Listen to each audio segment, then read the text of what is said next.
હવે વિદ્યાર્થી મિત્રો વાસ્તવિક સંખ્યા અને તેની દશાંશ અભિવ્યક્તિ વિશે સમજીશું. હવે દશાંશ અભિવ્યક્તિ આ સંખ્યાઓની કેવી હોય છે, વાસ્તવિક સંખ્યાઓની, એ મેળવવા માટે આપણે અહીંયા થોડીક સમય સંખ્યાઓ લઈએ છીએ. સૌપ્રથમ 1/2, 3/4 અને 11/8 જેવી સમય સંખ્યાનો આપણે ભાગાકાર કરીએ અને જોઈએ કે એની દશાંશ અભિવ્યક્તિ કેવી છે. અહીંયા દશાંશ અભિવ્યક્તિ મેળવવા માટે આ 1/2 છે એને 1 ને 2 વડે આપણે ભાગીશું. વિદ્યાર્થી મિત્રો આપણને ખ્યાલ છે કે એક નાની સંખ્યા છે અહીંયા 2 કરતો, એટલે આપણે અહીંયા પોઈન્ટ શૂન્ય કરીએ છીએ. અહીંયા 0.2, 5, 10 શેષ આવી 0.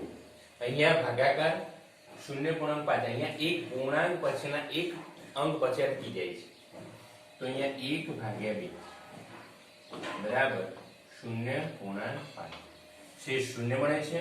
અને જે ભાગફળ છે 0.5, ભાગાકારની ક્રિયા પૂર્ણાંક પછી એક અંક પછી અટકી જાય છે. 3/4 આપણે કરીશું. બીજી જે સંખ્યા છે 3/4, જો અહીંયા આપણે 0 મૂકીશું, અહીંયા 0, 4 સીધું 28, 30 માંથી 28 ગયા એટલે 0 મૂકીશું, 4 5 20. જો અહીં પણ શેષ આપણને શું મળી? 0. ભાગફળ જે છે 0.75 મળે છે. અહીં પૂર્ણાંક પછી યાદ રાખજો, પૂર્ણાંક પછી અહીંયા ભાગફળમાં 1 અને 2 અંક પછી એ ભાગફળ અટકી જાય છે. અહીં જોઈએ આપણે જે ભાગાકારની ક્રિયા અટકી જાય છે. 3/4 બરાબર 0.75.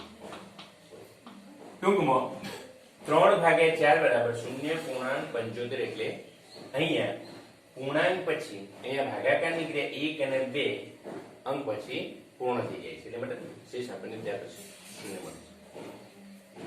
11/8 આપણે કરીશું.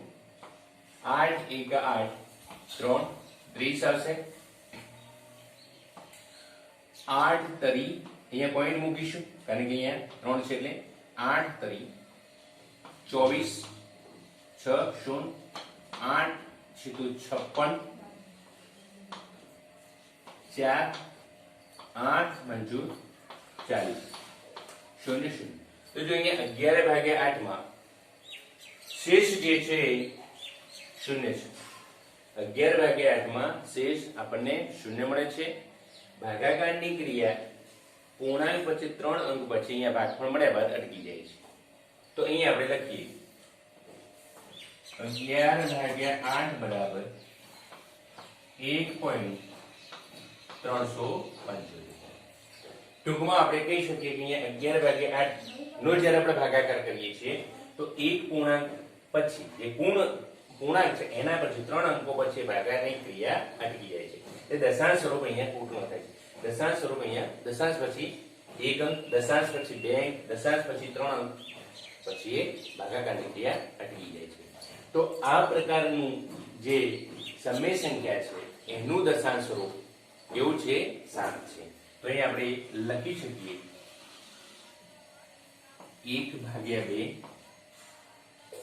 3/4 અને 11/8 નું દશાંશ સ્વરૂપ 7 દશાંશ સ્વરૂપ છે. ટૂંકમાં વાસ્તવિક સંખ્યામાં જે સમય સંખ્યાઓ છે એનું દશાંશ સ્વરૂપ આપણે જોયું. આ સમય સંખ્યાનું, તો એની દશાંશ અભિવ્યક્તિ કેવી મળે છે? 7 મળે છે. હવે બીજી સમય સંખ્યા જોઈએ અને એ ઉદાહરણ દ્વારા સમજીએ કે એનું દશાંશ અભિવ્યક્તિ કેવી મળે છે.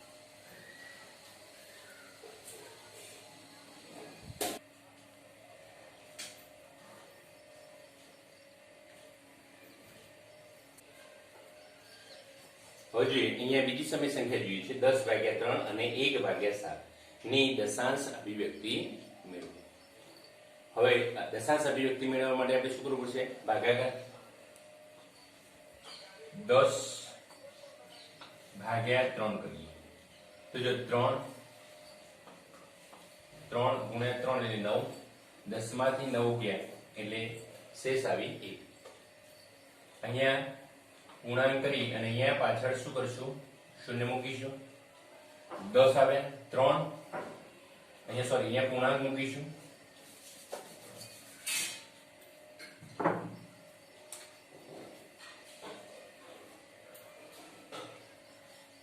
વાસ્તવિક સંખ્યા અને તેની દશાંશ અભિવ્યક્તિ માં હવે સમય સંખ્યા લઈશું 10 ભાગ્યા 3 અને 1 ભાગ્યા 7. આ સમય સંખ્યાની આપણે દશાંશ અભિવ્યક્તિ જોઈએ.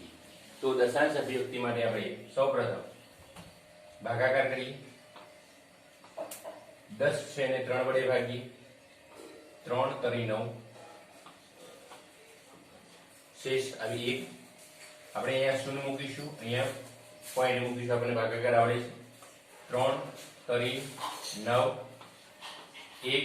જુઓ અહીંયા શેષ જે છે અહીં પણ તમે જુઓ એક શેષ વધી હતી, અહીં પણ એક શેષ વધી હતી. આપણે શૂન્ય. 3 કરી 9, જો શેષ કેટલી વધે છે? 1.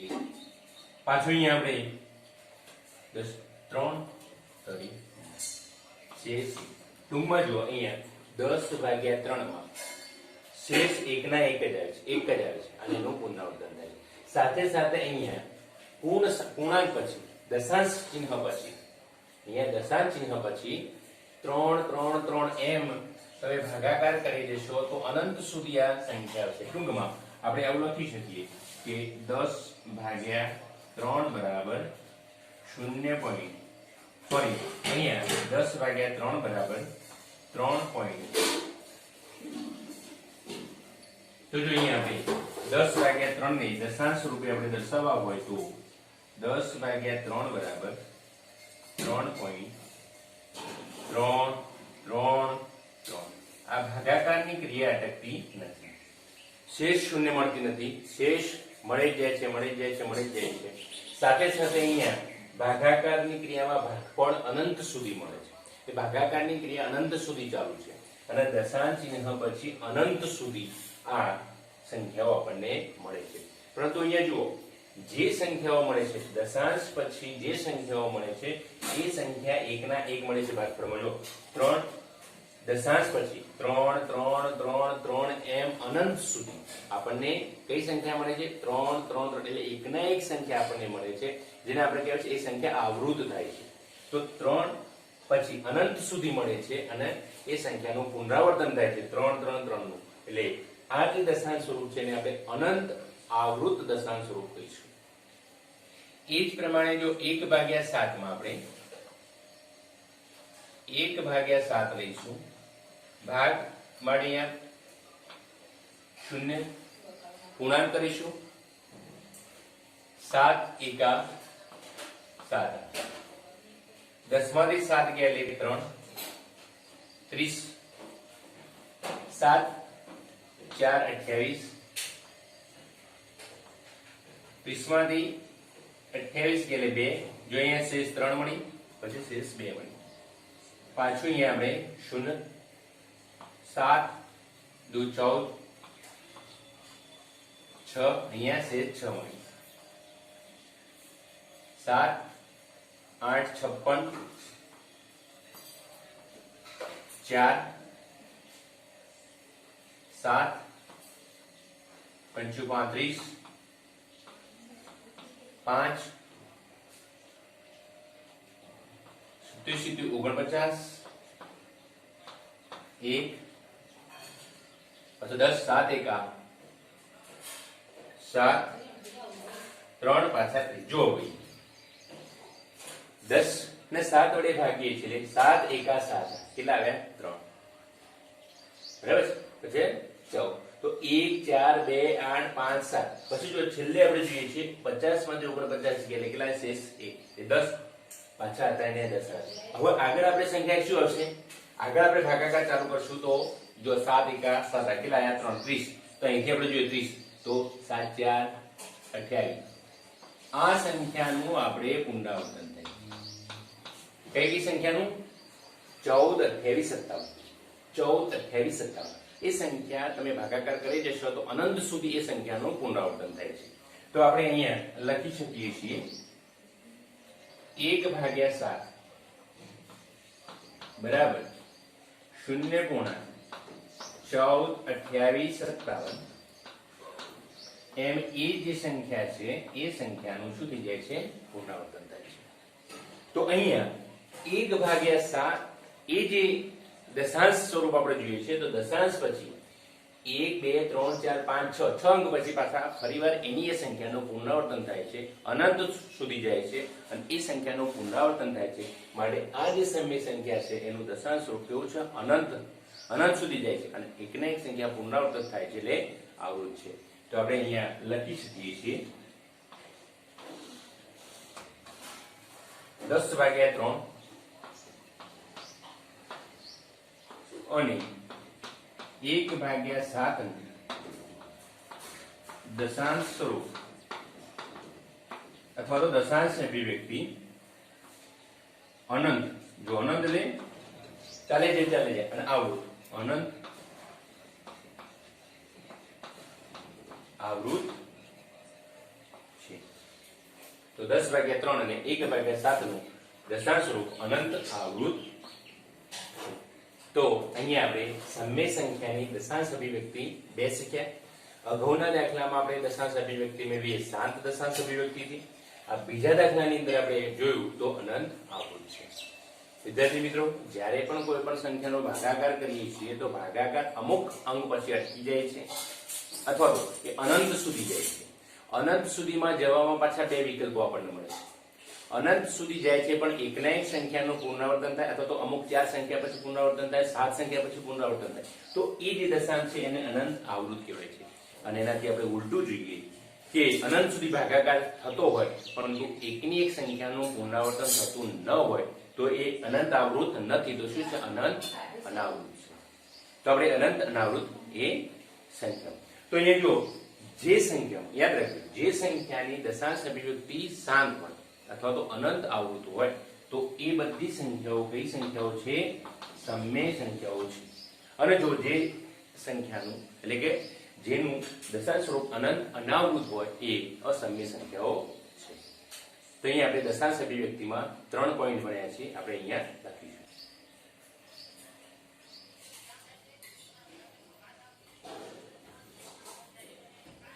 હવે જો આપણે વાસ્તવિક સંખ્યાની દશાંશ અભિવ્યક્તિ, આપણને દશાંશ અભિવ્યક્તિની 3 વાત કરી આપણે. શાંત દશાંશ અભિવ્યક્તિ, અનંત તો અનંતમાં આવૃત એટલે કે પુનરાવર્તિત સંખ્યા થતી હોય અને અનંતમાં અનાવૃત એટલે પુનરાવર્તિત થતી ન હોય. તો અહીંયા 3 દશાંશ અભિવ્યક્તિ છે. એ 3 દશાંશ અભિવ્યક્તિ પૈકી સમય સંખ્યા જે હોય છે, યાદ રાખજો, સમય સંખ્યા છે એની દશાંશ અભિવ્યક્તિ કાં તો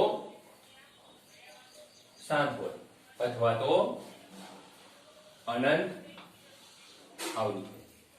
તો આપણે જે સમય સંખ્યાની દશાંશ અભિવ્યક્તિ એટલે જે સંખ્યાની દશાંશ અભિવ્યક્તિ શાંત અથવા તો અનંત આવૃત હોય તો એ સમય સંખ્યા છે. તો જે સંખ્યાની દશાંશ અભિવ્યક્તિ શાંત હોય અથવા તો અનંત આવૃત હોય તે એક સમય સંખ્યા હોય છે. તો પ્રશ્ન થાય કે જેની દશાંશ અભિવ્યક્તિ શાંત અને અનંત આવૃત ન હોય તો કેવી હોય? તો અનંત અનાવૃત હોય. તો એ સંખ્યાઓ કઈ કહેવાય? તો જે સમય નથી એ સંખ્યાઓ કઈ છે? અસમય. તો આપણે કહીશું કે અસમય સંખ્યાની દશાંશ અભિવ્યક્તિ અનંત અનાવૃત છે, એટલે કે સંખ્યાનું પુનરાવર્તન થતું નથી ભાગફળમાં. બરાબર છે? તો આપણે અહીંયા લખી શકીએ કે અસમય સંખ્યાની દશાંશ અભિવ્યક્તિ અનંત અને અનાવૃત હોય છે. અથવા તો બીજા શબ્દોમાં આપણે કહીએ કે જે સંખ્યાની દશાંશ અભિવ્યક્તિ અનંત અને અનાવૃત હોય તે અસમય સંખ્યા છે. હવે જો અસમય સંખ્યાના કેટલાક ઉદાહરણો જોઈએ.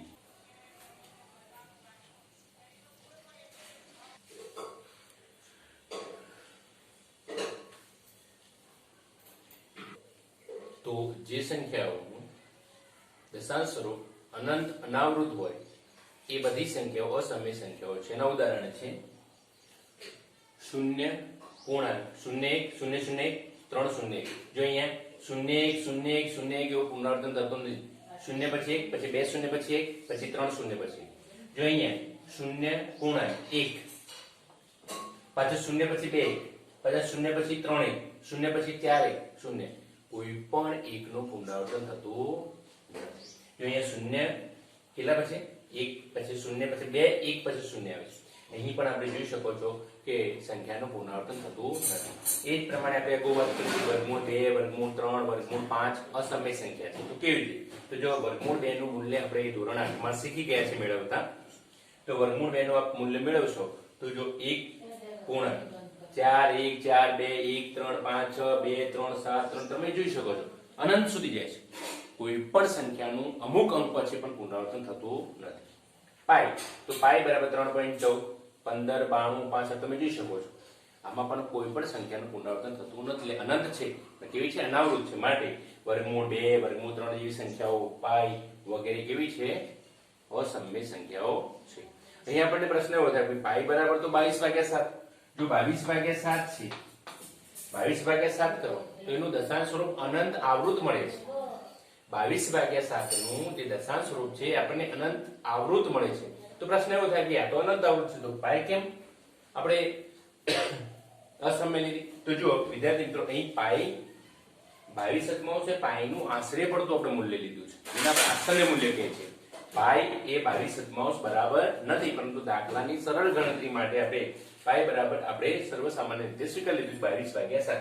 વાસ્તવમાં પાઈ એ 22/7 નથી. એટલે પાઈ એ અસમય સંખ્યા છે.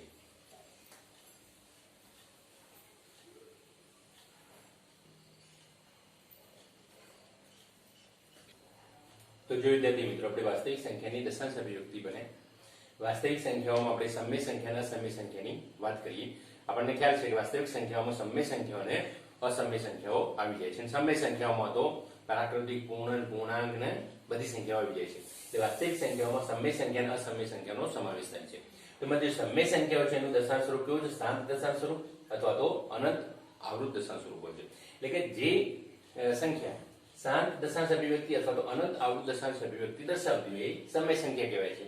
શાંત દશાંશ અભિવ્યક્તિના આપણે ઉદાહરણ જોઈ લીધા. અનંત આવૃત દશાંશ ના આપણે ઉદાહરણ જોઈ લીધા. હવે અસમય સંખ્યા તો અનંત અનાવૃત દશાંશ અભિવ્યક્તિ દર્શાવતી હોય તો એ અસમય સંખ્યા છે એના પણ આપણે ઉદાહરણ જોઈ લીધા. ટૂંકમાં આપણે આ પુનરાવર્તન કર્યું. વાસ્તવિક સંખ્યાનું દશાંશ સ્વરૂપ 3 છે. શાંત, અનંત, આવૃત, અનંત, અનાવૃત.